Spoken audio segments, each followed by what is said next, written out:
High ব্রোয়ান আসসালামু আলাইকুম। চলে আসলাম মহামর শহরাতে। তো বন্ধুরা দেখুন, তিনটি বিশাল সাইজের দানবীয় গজার মাছ। এখানে গজার মাছ রেগুলার পাওয়া যায়, রিজনেবল প্রাইস, এবং পদ্মার ইলিশ মাছ দেখুন বন্ধুরা, ডালায় সাজিয়ে রেখেছে পদ্মার ইলিশ। তো এখন ইলিশের মৌসুম চলতেছে। আপনারা যাদের ইলিশ মাছ দরকার তারা মহাঘাটে আসতে পারেন। দেখুন বড় বড় দুটি চিংড়ি মাছ একসাথে সাজিয়ে রেখেছে, বিশাল সাইজের চিংড়ি মাছ। তো এটা অরিজিনাল পদ্মা নদীর চিংড়ি।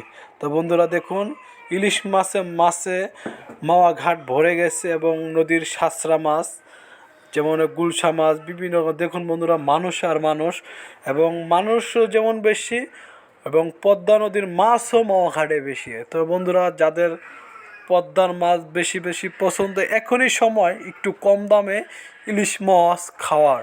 তো বন্ধুরা, ইলিশ মাছ যারা পছন্দ করেন তারা এখনই চলে আসুন মহামৎস্যতে।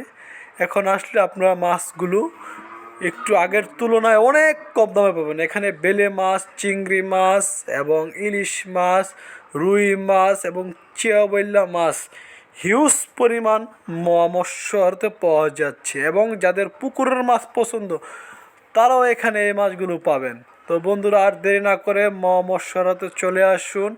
আর বন্ধুরা, আমাদের ভিডিও যদি ভালো লাগে অবশ্যই আমাদের ভিডিওগুলো শেয়ার করবেন। এবং বন্ধুরা, একটা জিনিস মাথায় রাখবেন, আড়তে আসলে দালাল হতে সাবধান। এখানে দালালরা আপনাকে ভুল বুঝিয়ে আপনার থেকে মাছ বেচে অনেক টাকা নিয়ে যাবে। তো বন্ধুরা, দালাল হতে আপনারা সবসময় সাবধান থাকবেন। ধন্যবাদ সকলকে, আবারও দেখা হবে পরবর্তী নতুন ভিডিও নিয়ে। তো সুস্থ থাকুন, ভালো থাকুন, এবং আমাদের পাশে